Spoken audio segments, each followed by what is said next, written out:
이제 그 당시에 성수대교에 저기 그 무너진 게 너무나도 그때까지 안 무너진 게 내가 봐도 그때까지 안 무너진 게 이상해. 어떻게 했냐. 용접을 하시는 분 저기들한 이런 말 비유를 하면 바로 알아주실 거예요. 이게 가접만 하고 냅둔 거예요. 용접하신 분들은 가접이 무슨 말인지 다 알아요. 근데 가접을 하고 고정을 시켜놓고 그 다음에 이제 저기 찡하면 이게 용접을 본격적으로 해야 하거든요. 이게 이렇게 이해하시면 돼요. 가접만 해놓고 그냥 공사 끝내버린 거야. 비유를 하자면 그래요. 이제 이게 용접하는 분들 이 말을 하면 무슨 말인지 다 이해를 하실 거예요. 성수대기가 그래서 무너진 거예요. 가접만 해놓은 상태에서 이게 무너진 거예요. 가접만 해놓은, 용접하신 분들 알겠지만, 완벽 용접을 해야지, 가접만 해놓고, 그냥 마무리 시키면 당연히 무너져요. 그게 안 무너지는 게 이상하지. 자, 이제 그 얘기를 비유해요. 정확히 가접은 아니고 비유를 해요. 근데 첫 번째 설계의 문제, 일본 엔지니어 말로는 첫 번째 설계의 문제가 있어요.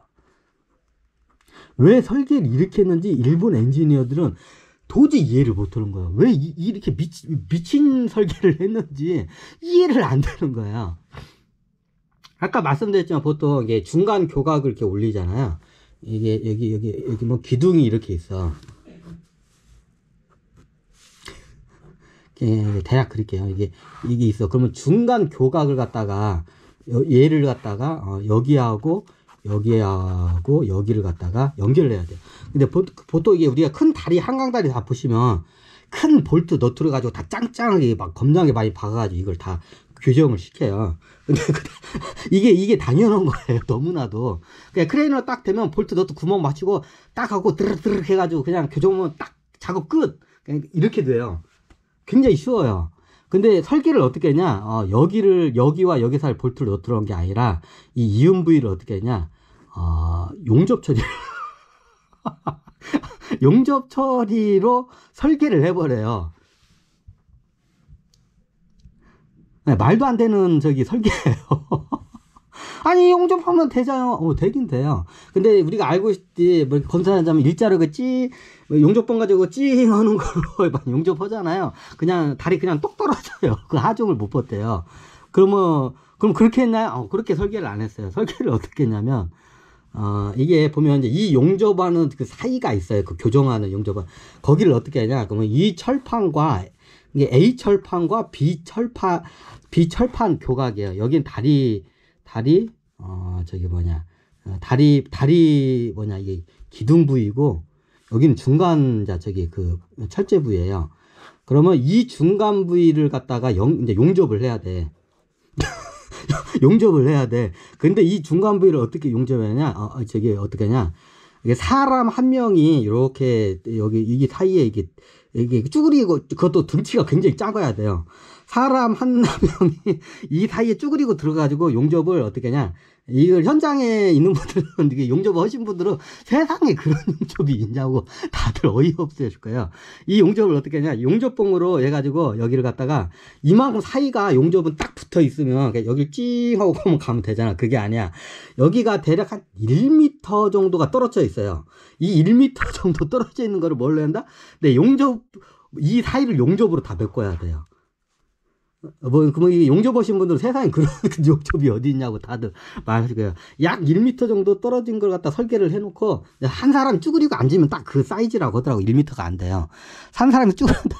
그걸 갖다 어떻게 하냐. 이 철판과 이 철판을 용접으로 붙이는데, 용접봉으로 해가지고 여기서 여기까지를 다 용접액을 녹여가지고, 이걸 용접을 붙여야 돼.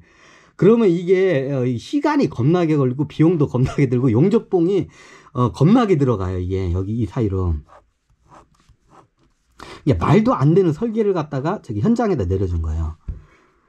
이제 이 얘기를 하면 용접하시는 분들은 세상에 그런 용접이 어디냐고 다들 말하실 거예요. 근데 그 당시에 성수대교에 이게 두 개의 교각, 이게 철판, 철 여기와 여기를 연결하는 것 갖다가 설계를 갖다 용접을 하라고 해요, 진짜로. 그러면 현장에 있는 오야지가 어떻게 해서 이 설계 도면을 보고, 세상에 이런 거지 같은 설계 도면을 보고, 이거를 한 사람, 처음에 그래가지고 이 양반 어떻게 하냐. 처음에 빡치지 말도 안 되고. 그러니까 이제 저기 본사 이제 설계 아마 저기 한 사람도 멱살도 잡으러 갔을 거야. 세상에 이런 설계가 어딨냐고. 저도 용접을 했지만 이거는 미션 임파서블 용접이야. 말도 안 되는 용접이야. 세상에 이런 용접이 어딨어. 그냥 저기 큰 볼트로 너도 딱딱딱 하면 순식간에 끝날 걸. 이거를 용접 맥을 다 일일이 녹여야 돼. 그러면 언제 걸릴지도 몰라 이거를.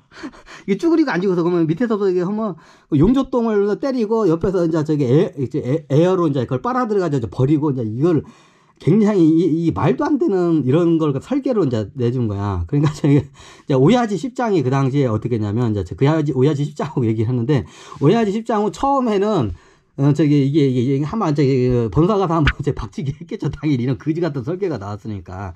그래 여기를 어떻게 용접봉을 다 떼고 이 높은 거를 갖다가 나중에 한번 좀 용접 보신 분들이 그 사진을 보시면 용접 보는 분들은 그 얘기 보고 드시면 어이가 다들 없어하실 거예요. 현장에 용접 보신 분들. 근데 그 당시에 설계를 그렇게 해놓고 하라고 했어요. 그러면 위에서 이제는 하라고, 이제 설계는 하라고. 그래서 어쩔 수 없이 울먹 겨겨져 벗기는 처음에 그 오야지 10장이 이제 하라 해! 하니까 진짜로 한 거예요. 그럼 여기부터 이제 저기 밑에 바닥을 강판을 하면 이제 딱 태고 거기서부터 이제 용접봉으로 이제 이걸 거의 1m 이걸 하는데 이게 시간이 장난 아니고 굉장히 비효율적이고 말도 안 되는 거야. 그러니까 이거 하다 보니까 이제 애들이 이제 막 거의 질식 상태까지 가. 이제 여기 이게 막 저거니까 이게 그럼 막 돌아가면서 하니까 미치는 거야. 이제 현장에 있는 저기 용접공도 미치는 거야. 이게 뭐하는 짓이냐고 하니까 나중에 오야지 10장이 조금 이제 용접을 조금 하다가 이제 오야지 10장이 이제 열이 받은 거야. 뚜껑이 열린 거야. 그래가지고 아 씨발 저도 필요 없다고 야 다 나와 이제 밑에 있는 이제 용접공도 하면서 저도 필요 없다고 다 나와 이제 그런 거야. 다 나와 하더만 그럼 어떻게 하시게요? 야 그냥 저기 그 쇠로 된 큰 파이프 하나 저기 가져오라. 그러면 이 여기를 어떻게 했냐면 실질적으로 여기를 갖다가 하면 아마 이렇게 해서 이렇게 가가지고 나중에 위쪽은 여기까지 용접봉으로 여기까지 쓰게 이렇게 돼 있을 거예요. 설계가 알기로 이렇게 V자로 해가지고 이렇게 해가지고 맞대기 용접을 해가지고 이렇게 돼 있어. 그럼 여기까지 더 해서 그럼 어떻게 되냐? 여기다가 큰 저기 쇠로 된 그 안에 꽉 찬 쇠봉은 아니고 쇠봉인데 이게 쇠로 된 꽉 찬 거 갖다가 그걸 갖다가 여기 일자로 해가지고 딱 여기다 막아놓고 이 위에다가 이제 용접을 해가지고 여기는 이제 빈 공간으로 놓고 이제 여기 밑에 조금 하고 용접하고 이제 위에 여기만 이제 저기 대충 이게 무슨 쇠 이런 파이프가 있어요. 쇠 파이프 이게 안에 꽉 찬 새로운 쇠 파이프로 여기를 덮어놓고 그냥 여기를 갖다 이렇게 용접을 해가지고 겉모습으로 봤을 때는 그냥 다 한 것처럼 그냥 보이게 한 거야. 그러면 근데 실질적으로 설계대로 할 용접 부분 여기가 다 텅 빈 거야. 그럼 어떻게 되냐? 마치 이거는 가접을 한 거하고 비슷해요. 가접을 100군데 해놓고 공사를 끝낸 것 똑같아요. 그러면 여기 조금 하고 위에 조금 이 용접으로 한 거로는 이 하중을 얘가 여기 중간 판이 하중을 못 견뎌요.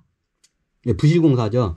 근데 여기 쬐끔하고 여기 쬐끔 그 양쪽 여기 쬐끔하고 여기 쬐끔 용접으로 끝내버린 거예요. 마무리를. 그러면 그때 설계한 사람들이나 본사에서 다 와서 확인을 했겠죠. 확인을 한 거는 이제 위에 이제 이게 텅 빈 거는 모르죠. 여기가 다 이 안이 다 텅 비었어. 요 안이 다 텅 비었어. 텅 빈.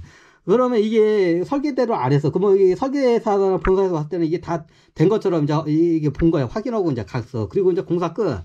그리고 나중에 어떻게 되냐. 네, 이제 예정대로 이제 이게 일본 엔지니어 말대로는 이게 기적이래. 인대까지. 이 성수대교의 다리가 인대까지 무너지지. 이거 진작에 이건 짓자마자 무너졌어야 하는 다리였는데 인대까지 안 무너진 게 이건 기적이래. 이 다리는. 일본 엔지니어 말이에요. 그럼 왜 그 일본 엔지니어를 왜 그걸 왜 발설 안 하냐? 왜냐면 그 당시에 이제 이걸 발설 못 하게끔 이제 이게 돼 있었겠죠. 이제 얘네들도 이제 그거를 말을 이제 못 하게끔 저거 했겠죠. 이제 나중에 이제 하다가 이제 이게 엔지니어들끼리 한국 엔지니어나 이제 교수급들은 이제 만나게 되거든요. 이제 국제적으로. 그러면 이제 그때 이제 그 당시에 그 감사를 했던 일본 엔지니어로부터 이 이야기를 우리 교수님이 들은 거야. 김정 폴레테 요즘 되게 들은 거야. 그래서 이제 그걸 듣고 참 어이가 없다, 대한민국. 근데 이것뿐만 아니라 우리나라 이거는 약과라고 하더라고요. 그 당시에 우리나라 제일 심각한 게 뭐 이게 비리가 뭐냐, 원전을 지으려면 이렇게 다 용접으로 이게 다 해가지고 그걸 해야 돼요. 근데 원전 지을 때 용접이 굉장히 이게 까다롭고 숙련도가 높은 용접공들이 그걸 해야 하는데, 이게 완전 부실공사로 됐다고 옛날 교수님 그러더라. 여러분들이 앞으로 살아가시는데 앞으로 우리나라 원전이 크게 한번 사고가 날 거라고, 다 부실공사로 졌다고 원전이. 왜냐면 이게 이 양반이 원전 쪽에 거기 다 인맥이 다요. 그 엔지니어들하고. 근데 이게 다 이게 어떻게 보면 이게 비리인데 이게 비리로 해가지고 이게 카르텔로 져가지고 우리나라 원전 중에 내일 모레 폭발해도 이상하지 않은 원전들이 겁나게 널려. 대부분이 돼. 우리나라 원전들은 다 부실공사래요. 이게 지은 게. 왜냐면 원전을 이 안에 원전을 지을 때 다 기본적으로 이게 뭐 조선 선박 짓는 거고 이게 원리가 비슷하대요. 그러면 이게 그래가지고 이게 기초적으로 이게 용접공들이 다 그걸 들어가는데 설계 이런 데 참여를 하고. 근데 굉장히 이게 비리가 많아가지고, 쉽게 말하면 부실공사로 지은 원전들이 겁나게 많아요. 그래서 우리 교수님 하는 말이, 우리나라 원전으로부터 안전한 거리에서 근처에 살지 말라. 영광에 절대 살지 말라. 거기에 한 번 되면 다 떼죽음 당할 수도 있다고. 왜 그러면 교수님이 그 얘기를 그러면 알려야 할 거냐고. 이 얘기를 하면 나 빨갱이로 불려서 나 죽는다고. 그래서 얘기 묻은다고. 하지만 여러분들은 나중에 우리나라 원전, 고리 원전, 무슨 원전 다 있죠. 거기로부터 최대한 멀리